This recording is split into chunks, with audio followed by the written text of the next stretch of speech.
자, 이번에는요, 어떻게 생각하십니까? 순서를 진행해 보겠습니다.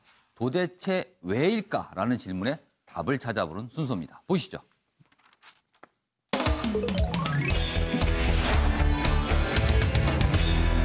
오늘 어떻게 생각하십니까? 주제는 문재인 대통령 발언에 신공항 갈등이 재점화됐다. 이런 내용으로 기사를 준비했습니다. 두 개의 기사 준비했는데 먼저 첫 번째 보시죠. 동아일보입니다. 대통령이 직접 거론, 다시 달아오르는 동남권 신공항 논란이다. 앞선 시간에 저희가 일면 기사 소개할 때 이 내용을 좀 소개해드렸는데 이어지고 있습니다. 여기 있습니다. 일단 동남권 신공항, 이 문제가 지금 어떻게 흘러왔는지 그 부분부터 좀 봐야 되겠군요. 여기 있습니다. 동남권 신공항은 영남 지역의 오랜 현안이다. 동남권 신공항을 놓고 그동안 부산 가덕도와 영남 밀양이 맞붙었지만 정부는 2016년에 현재 김해공항 활주를 확장하는 쪽으로 결론을 내렸다. 이른바 김해 신공항으로 결론을 낸 겁니다. 그러나 이 부분에 대해서 지금 부산 등등에서는 불만을 갖고 계속 이의 제기를 하고 있거든요. 그래서 그 지역에서는 가덕도 신공항을 계속 원하고 있는 상황으로 알려져 있습니다. 이런 상황에서 문재인 대통령이 어제 부산을 방문해서 얘기를 한 겁니다. 그래서 논란이 재점화됐다. 이런 내용이거든요. 제가 소개해드릴 동안 네 분 패널께서는 의견을 좀 적어주시기 바랍니다. 여기 자세한 내용이 더 있습니다. 문 대통령, 사업 더 늦어지면 안 돼. 이런 얘기를 좀 하고 몇 가지 설명을 했거든요. 그러자 부울경, 부산, 울산, 경남 지역에서는요. 기대를 가지면서 가덕도 신공항 살아났다. 살아난 것이다. 이렇게 해석을 했습니다. 대통령의 발언에 대해서. 그러나 청와대는요. 수습에 나섰습니다. 어제. 특정 방향으로 결론 내린 것 아니다. 이렇게 얘기했는데요. 어제 대통령의 발언을 두고 동아일보는 또 이렇게 분석을 했네요. 최근에 PK, 부산 경남 지역의 지지율이 좋지 않습니다. 그러다 내년 총선 앞두고 민심 다잡기 위한 발언이 혹시 아니겠느냐. 이렇게 또 해석을 내놨네요. 정치적 해석입니다. 자, 관련 기사 하나 더 있습니다. 보시죠. 서울신문입니다. 자, 어제 대통령 발언을 두고요. 이렇게 해석이 엇갈립니다. 가덕도 신공항 청신호가 들어온 거다. 그러나 다른 쪽에서는요. 김해공항 원래 하기로 한 거 거기에 무게 둔 발언이다. 그래서 갈등이 재점화됐다. 자, 여기 있습니다. 부산시는요. 총리실 검증, 뭐 합의가 안 되면 총리실 검증을 하겠다. 이 발언에 의미 부여를 하면서 굉장히 기대를 하고 있습니다. 가덕도 신공항 쪽으로요. 반면에 대구시는요. 대통령이 원론적 언급을 한 거다. 이거 지금 뭐 바꾸는 거 불가능하다. 이렇게 반응을 보여서 이게 또다시 지금 갈등 전선으로 가고 있습니다. 자, 이 사안. 이거 좀 어떻게 봐야 될지. 일단 네 분께 뭐 어떻게 생각하는지 의견 써달라는데요. 질문을 좀 차례대로 똑같은 질문 드리겠습니다. 문재인 대통령이 어떤 생각에서 이런 발언을 했을까요? 먼저 윤영걸 전 대표님. 네. 뭐 대통령이 완전히 뭐 결정한 건 아니지만은 예. 그런 신공항 필요성을 예. 얘기한 거는 예. 저는 그 논어에 나오는 온고지친이라는 말이 생각났어요. 예, 한자 말이긴 예. 하지만은 옛 것을 익히고 예. 그거를 미루어서 새 것을 좀 예. 한다. 과거에서 왜 했는지를 예. 김해 신공항을 할 때 그거를 왜 했는지를 예. 우리가 좀 더 연구하고 한 다음에 정 안 될 때 해야지 예. 무조건 전임 정권이 한 거를 그냥 엎어버리는 거 아니냐. 그래서 지금 지방자치단체나 모든 정부 부처나 예. 이런 거 과거 정부 했던 거를 그냥 엎고 다시 하는 게 너무 많거든요. 거기에 대해서 좀 충분한 그 검토를 했느냐 말이죠. 예. 그래서 저는 여기에 대해서 좀 굉장히 부정적으로 봅니다. 2016년에 그 김해 신공항 검토할 때 나라가 얼마나 시끄러웠습니까? 경북에서는 밀양을 예. 지지하고 경남, 부산에서는 가덕도 신지해서 장단점 갖고 서로 극심한 공론 분열이 일어났어요. 그래서 고민하다가 중지를 모아서 그러면 지금 김해공항이 있으니 거기에 덧붙여서 신공항으로 하자가 결론이 난 거예요. 그거를 부산 쪽에서 들고 일어난다고 그래서 다시 검토한다? 저는 또 다른 공론 분열이 일어난 거 아니냐. 그래서 다음 선거를 노리고 PK 지역을 사수하는 작전, 지금 예타 면제도 뭐 많고 지금 PK 지원을 좀 많이 하잖아요. 그런 의미에서 저는 SOC 사업을 국가 미래로 좀 보지 않고 너무 정치적인 이해관계로 좀 속단하는 거 아니냐. 좀 그런 걱정이 많이 듭니다. 사실 이 사안이 이전 정부에서도 굉장히 민감했기 때문에요. 문재인 대통령은 취임 이후에 이 사안을 거론하지 않았었습니다. 그런데 어제 부산 지역 경제인들과 만나는 오찬 간담회에서 몇 차례 질문이 나온 끝에 대통령이 발언을 했고 이 발언을 두고 해석이 갈리면서 이런 상황이 지금 벌어지고 있는 거거든요. 자, 조대진 변호사. 네. 어떻게 생각하십니까? 일단 아까 방금 말씀 주신 대로 오거돈 부산시장이 계속 물어봤죠. 예. 계속 물어봤고 처음에는 이제 문재인 대통령께서 답변을 좀 피하시는 듯한 모습이었는데 워낙 민감한 문제니까요. 네, 예. 답변을 하셨습니다. 예. 네, 이게 아까 동아일보에서는 무슨 PK, 정치적으로 PK의 민심을 달래기 위한 용도다. 예. 혹시 아닐까라고 생각하지만 저는 혹시도 아니라고 저는 생각을 하고요.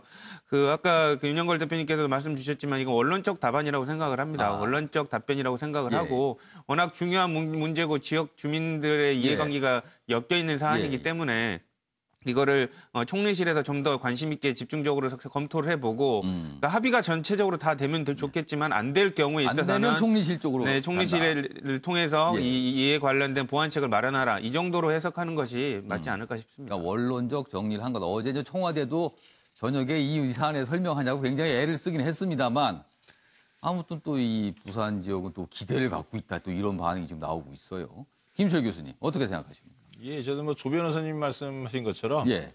이제 원칙적 수준에서 워낙 이 사업이 지금 진척이 안 되고 있으니까 이제 빨리 좀 진척을 시키라, 예. 일 좀 하자라고 하는 그런 이제 언급이 아니었는가. 그러니까 기존에 결정한 걸 좀 빨리 하자. 예, 그 그러니까 취지로 봐야 된다. 사실 뭐 대통령이 어떤 특정 지역의 무슨 사업에 대해서 이렇게 뭐라고 관여하는 모양새도 안 좋고 또 예. 그런 그 스타일의 이제 저 정책 운영을 하시는 예. 분도 아닌데 문재인 대통령께서. 근데 이제 워낙 그 지역에 갔을 때 예. 요구가 이제 거세니까 예. 이게 이제 진척이 안 되는 상황에 대한 그 부분만 이제 좀 언급을 함으로써 예. 또 지금 그런 이제 그 강력한 요청이나 이런 부분도 예. 그 부응을 하면서 예. 좀 뭔가 이제 상황 진척을 위한 그런 이제 제스처 차원 내의 이제 이야기가 아니었는가 생각이 듭니다. 요 지금 서울신문 기사 말고 그 앞에 기사 좀 봤으면 좋겠습니다. 거기 보면 사실 이제 중요한 게 문재인 대통령의 발언이 과연 어떤 맥락, 어떤 톤에서 나왔는지 모르는데 그 간담회 관련 영상이 없어 저희가 확인해 볼 기는 없는데요. 그 발언 내용 자체를 좀 볼 필요가 있을 것 같습니다. 여기 있습니다. 좀 자세히 보시죠. 여기 있습니다. 이 자리에서 어제 인전 오찬 간담회 자리에서 문재인 대통령은 부산 시민이 신공항에 대해 제기하는 게 뭔지 잘 안다. 부산과 김해만의 문제가 아니라 영남권 5개 광역단체가 연관된 것이어서 정리되기 전에 섣불리 말씀드리기는 어렵다. 굉장히 신중하게 말을 했습니다. 하지만 결정을 내리나 사업이 더 늦어서는 안 될 것이다. 그러면서 뭐 합의가 안 되면 총리실 쪽으로 이관해서 어떤 결정을 하겠다. 이런 얘기를 쭉 한 건데요. 이거에 대한 해석이 이렇게 갈리고 있는 겁니다, 지금. 자, 원영석 변호사, 어떻게 생각하십니까? 지금 정치권에서 뭐 예. 여당도 마찬가지고 야당도 마찬가지고 모든 시계가 4월 3일 보궐선거에 맞춰져 있습니다. 보궐선거. 예, 그 총선이 아니고 보궐선거부터. 예, 보궐총선까지는 너무 먼 이야기고 이 보궐선거에 맞춰져 있는데 예. 아무리 여론조사가 뭐 어떻게 나오든 댓글이 뭐 어떻게 나오고 기사가 아무리 예. 어떻게 나오든 예. 정치 지형은 그 해당 선거의 투표가 만들어내고요.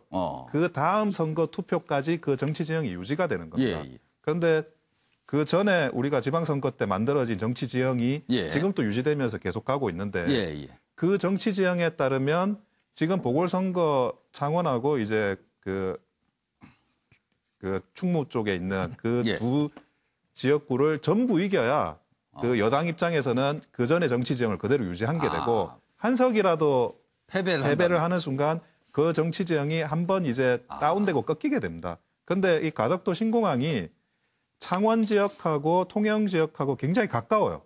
사실은 부산이라고는 하지만 가덕도는 그 창원하고 통영도 거의 인접하게 있다라고 보시면 됩니다. 그런데 대통령이 아무 말을 안 하는데 예를 들어 거기 나간 후보가 우리 그 가덕도에 신공항하겠습니다. 그 말을 하면 그거는 사실은 거의 거짓말이나 다름없는 공약이 돼버려요. 거짓말이 돼버리죠. 네, 근데 대통령이 이럴 수도 있고 저럴 수도 있다라는 말을 던지면 그러면 그거를 이쪽으로 땡겨오겠다. 모호한 태도. 공약으로 그러면 대통령이 이 정도만 했으니까 나는 이 정도는 하겠습니다라는 그런 공약이나 후속 그 예. 보궐선거 전략을 세울 수 있게 됩니다. 아. 거기에 대해서 이제 오거돈 시장이나 이런 예. 부분들이 그걸 생각을 하신 거고요. 어. 그래서 여기서 예. 보궐선거에서 후퇴하게 되면 예. 다음 총선에도 그 지형이 그대로 유지가 돼요. 총선 때까지.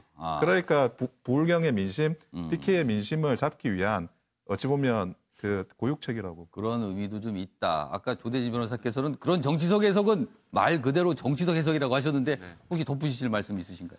일단은 뭐 그렇게 해석할 예. 수도 있겠죠. 예. 근데 아까 그 교수님께서 말씀 주셨지만 문재인 대통령께서 소위 말하는 간보는 정치를 하시지 않습니다. 그래서 뭐 뭐 지금 여당이 있다고 예. 하더라도 여당에게 유리하게 하게끔 뭐 이렇게 뭐 발언을 한다거나 이렇게 하시는 스타일도 아니시고요. 예. 그리고 무엇보다도 지역 주민들의 관련해서 현안이 예. 뭐 어느 지역만 대한민국 국민이 아니라는 그 인식을 갖고 계시거든요. 그렇기 때문에 가장 효율적이고 합리적인 방안으로 결정을 하려고 하는 그런 생각이 담겨 있다고 저는 생각을 합니다. 알겠습니다.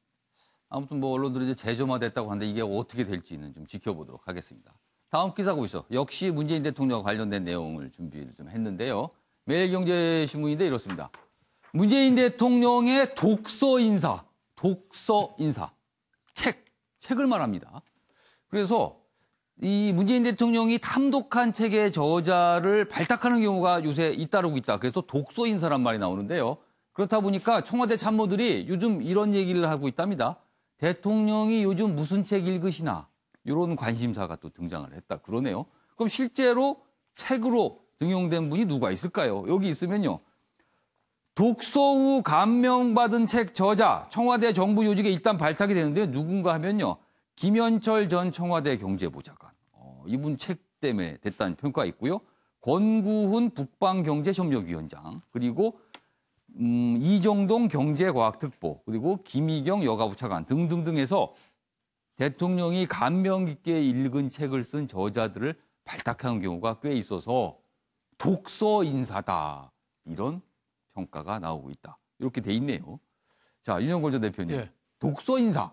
어떻게 보십니까? 뭐 책을 많이 읽어서 인사에 반영하는 건 좋죠. 문재인 대통령 스스로는 뭐 활자 중독이 아닌가 본인에 대해 그렇게 평가를 한다. 일본 사람이 한국이 일본을 절대 못 따라온다면서 예. 이유 하나를 드는 게 예. 독서량의 차이가 있다. 일본 지하철에서는 책 보는데 한국은 다 자지 않냐. 휴대폰만 보고 그것만 봐도 못 따라온다. 이렇게 하는 얘기를 들었어요. 예. 지난 옛날에 노무현 대통령도 예. 그 오용교 장관이라고 예. 혁신책을 쓴 사람을 산자부 출신인데 예. 과감하게 행자부 장관으로 발탁한 적이 있었거든요. 그때 또 문재인 대통령도 예. 같이 뭐 청와대 근무했으니까 예. 그런 독서를 좋아하고 또 반영한다는 게 상당히 또 의미는 있다고 봅니다. 예. 이번에 김희경 여성부 차관을 예. 이상한 정상가족이라는 예. 책을 쓴 분을 발탁했잖아요. 원래 예. 동아일보 기자 출신인데 그런 면에서 저는 뭐 긍정적으로 봅니다만은 예. 다만 예. 책도 편식을 하면 안 되거든요. 아. 자기 입맛에 맞는 책만 있고 그 사람들만 중용을 하면은 저는 상당한 좀 문제가 있다 봅니다. 예. 예를 들면 김수현 청와대 정책실장 예. 책 이름이 부동산은 끝났다거든요. 아. 근데 그 책을 읽어보면 부동산에 대해서 많이 알아요. 예. 많이 아는데 김수현 정책실장이 예. 부동산이나 가진 사람들에 예. 대한 증오심 같은 게 책에 들어있어요. 예, 예. 근데 그런 책만 보면은 그게 확장이 된다 이거죠.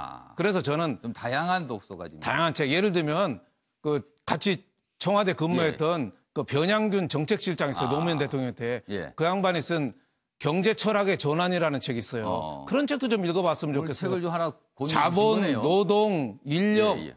수도권 예. 규제 문제 완전 풀고 철학을 바꿔야 된다는 거거든요. 예. 그래서 그런 쪽으로 좀 발상의 전환도 좀 필요하지 않느냐 이런 생각이 듭니다. 이 기사에 지금 내용이 안 보이고 있지만 이 기사 중에는요. 최근 들어서 문재인 대통령이 경제 관련 책을 탐독하고 있다. 이런 얘기도 좀 전해 있군요. 자, 마지막 기사가 될 것 같습니다. 트럼프 미국 대통령 얘기인데요. 우리를 압박하는 건가요? 트럼프 전화 몇 통으로 5억 달러 늘렸다. 한미 방위비, 주한미군 방위비 문제입니다. 방위비 사전 청구서. 5억 달러 늘렸다고 주장하는데 5억 달러 아니거든요. 사실과 다른 얘기를 합니다. 여기 보면요. 5억 달러 증액 난데없이 언급을 했는데 실제 인상분보다 무려 7배나 넘게 부풀린 수치입니다. 왜 이러는 걸까요? 그리고 전화 몇 통, 전화한 적도 없습니다. 없는데 전화해서 5억 달러, 전화 몇 통 하니까 5억 달러 나오더라. 이렇게 얘기를 하는 겁니다. 그래서 이게 도대체 무슨 의도인가? 우리 보고 더 앞으로 더 내라 이런 의도가 깔린 건지 모르겠는데요. 김철 교수님. 예. 트럼프 대통령의 이 5억 달러, 전화 몇 통 5억 달러 이거 어떻게 해석해야 됩니까? 이제 뭐 특유의 이제 좀 그 허슬 플레이 같은 뭐 그렇다고 얘기해야 되나 이제 그런 좀 이게 반영된 것 같기도 하고요. 미국의 그러니까 대통령이 너무 이렇게 좀 사실과 다른 얘기를 하는 거 아닙니까? 그럼? 예, 그래서 좀 그런 평소에 대통령보다는 원래 자기 개인 예. 특성에 맞는 자꾸 이제 그 행태를 이제 보이는 게 예. 이제 트럼프 대통령인 것 같습니다. 그래서 예. 또 이번 케이스도 이제 그런 것 같고 예. 또 한편은 저번에 이제 1년 합의 조정되지 않습니까? 그러니까 이제 또 이제 해야 되니까 또 협상을 해야 되니까 예. 그걸 노릴 수가 있다. 자기가 봤을 때는 예. 이제 그런 효과 나는 거다 이런 얘기겠죠. 알겠습니다. 자, 마무리하겠습니다. 매달 1,000명씩 이주민이 늘어나던 제주도에요. 요즘엔 이주 인구가 매달 50명 선으로 뚝 떨어졌다고 합니다. 삶의 여유를 찾아 그곳에 갔지만 사람과 건물이 붐비면서 이제는 외면을 받는 상황이 된 게 아닐까 합니다. 평생을 그곳에 사신 제주도 분들은 지금 어떤 생각을 하실까요? 아침의 매일경제 오늘은 여기까지입니다. 시청해주신 여러분 고맙습니다.